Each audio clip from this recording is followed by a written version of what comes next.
want me to do? You want me to kill myself, Ray?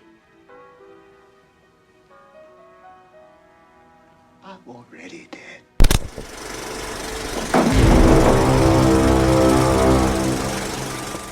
Check it out. Before this is over, I'm convinced you'll agree that Sugar Hill is a Shakespearean tragedy that examines the dilemma of the black man in America. Shakespearean tragedies all have a tragic hero, a dichotomy of morals, a tragic loss, and Hamartia, the hero's tragic flaw.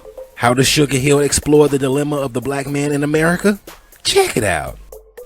If you're new to the channel, like, subscribe, and comment to become a hood figure. That way you can recommend what movies I should do next. But for now, check it out. What's it about? How the sins of the father are inherited by the sons? Father of Romello and Raynathan A.R. Skuggs, in pursuit of happiness, introduces his family to heroin. Romello and Raynathan are those sons who survived the wake of this destruction. Still, they too enter the dope game, consciously perpetuating the events that got them where they are. While one loves the life, the other wants more from life, no longer wanting to be part of the same trade that consumed his community and parents. Check it out. Hov say, the irony of selling drugs feels like you're using them. Romello Skuggs. Romello is smart enough to have been offered a full academic scholarship to Georgetown. He's an introspective, cultured hustler that collects art, reads the New York Times, and plays chess. To his despair, he's full of pain and guilt because he's part of a family that has both been destroyed and made rich by heroin. Ultimately, Romello is a morally conflicted drug lord who wants out. Raynathan Skuggs is the older but weaker hot-headed brother, effectively a brutal, rhyming criminal. He's insecure, sadistic, isolated, melodic, petty, terrifying, and unpredictable. He's a man that's never loved another person besides his own brother. Pretty much, he's a ticking time bomb waiting to go off. A.R. Skuggs was once a husband, father, musician, and religious man before he morphed into a heroin addict. A.R., which is short for Arthur Romello, is who is illicitly responsible for what happened to his wife. He represents the family's religious dissonance, more like its original sin. He's physically crippled from a bullet, mentally ill from heroin, but even worse, spiritually paralyzed.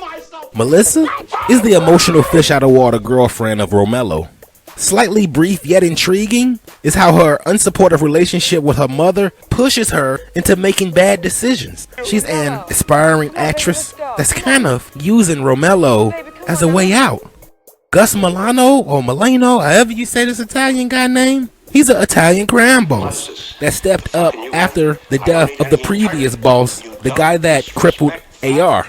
Gus shows us people can like you, but still not respect you. Lolly Jonas is the new plug. He's all about the paper and killing whoever gets in his way. He's basically Romello without the charm and class. Kaimi is the kid that wants to be hard for the experience so he can go back to where it's safe and brag. He's warned by Romello because someone that eager to be about street life without the experience is dangerous to everyone around him. 50 Cent has a line in a song that goes, "React like a gangster, die like a gangster for acting." Check it out. What I see? Like I said, this would definitely qualify as a Shakespearean tragedy. How, you might ask? The tragic hero is Romello Skuggs. The dichotomy of good and evil exists between the brothers, with Raynathan as the latter. We even got two tragic losses, one in the beginning, the second at the end. The foul revenge was for A.R. delivered by Raynathan to the Italians. And in a way, Raynathan got revenge for his mother as well in his last visit to his father.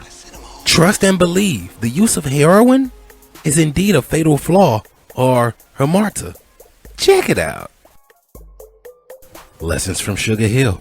Lesson: always go with your first mind. Had Romello and Melissa both went with their first thoughts, his to leave and hers not to mess with him, they both would have been better off.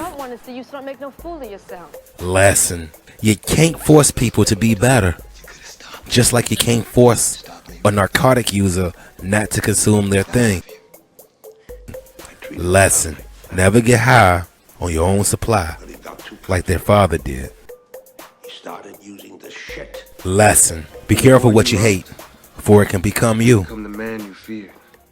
Getting rich off the same poison that killed you and destroyed my family. Lesson: check it out. When you see it, you can feel the richness of what Harlem represented during the Renaissance era. The way the area of Sugar Hill got its name was due to its high-profile residents, such as W.E.B. Du Bois, Thurgood Marshall, Adam Clayton Powell Jr., Cab Calloway, and of course Duke Ellington, whose music can be heard throughout the film. At its peak, Sugar Hill was like the Calabasas of black celebrity. They named it Sugar Hill as hyperbole for the sweet life they lived while there. A place filled with elegant architecture, occupied by some of the most gifted and brilliant black Americans of the time. It's like the setting of this movie is a character of itself, with its golden sepia tone shadowing the pains of its co-stars. Subliminally, this film reflects a lost generation of individuals who could have made something of themselves had they not been trapped by the socio-economic dynamic of the drug trade.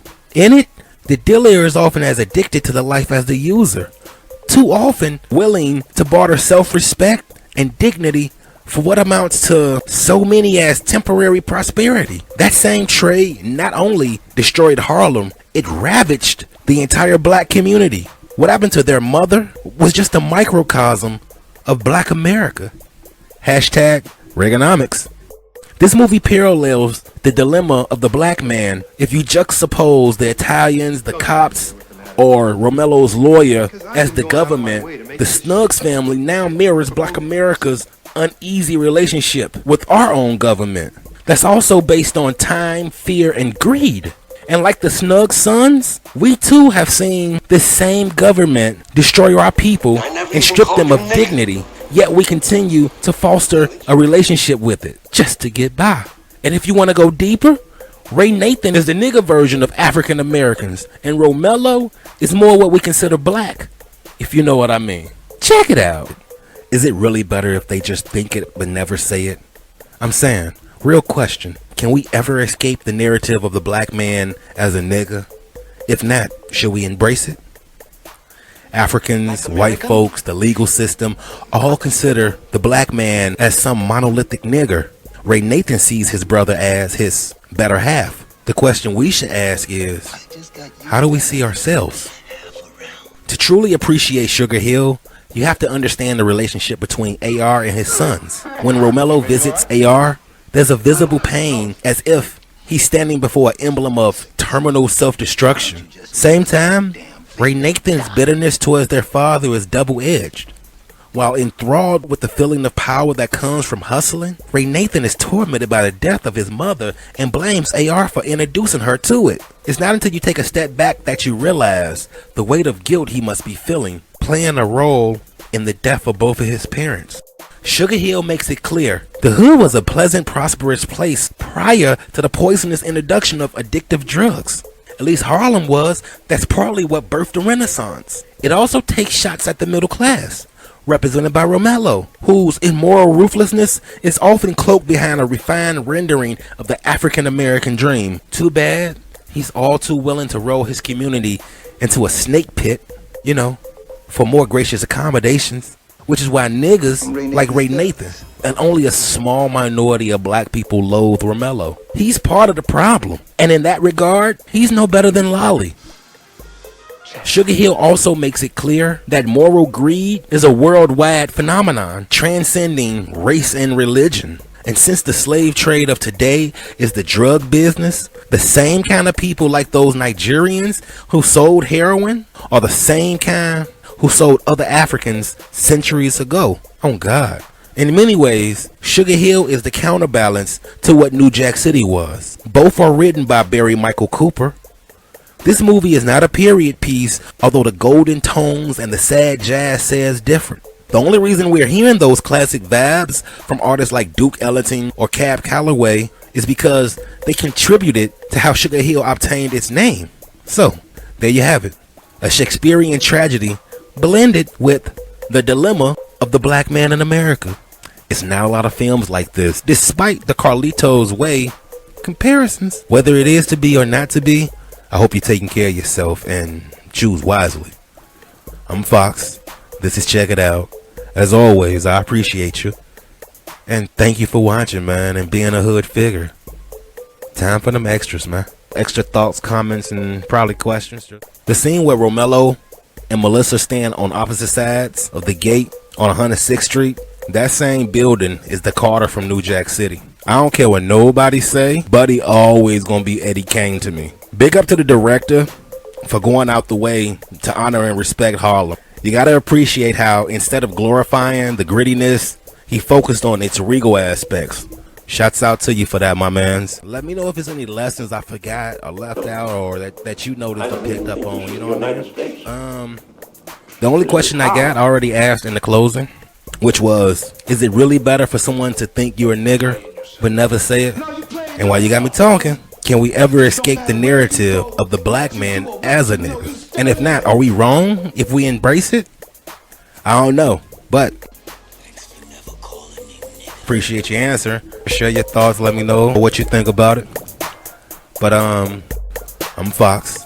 This is Check It Out. As always, I appreciate you. I don't want to do this anymore. I'm out, man.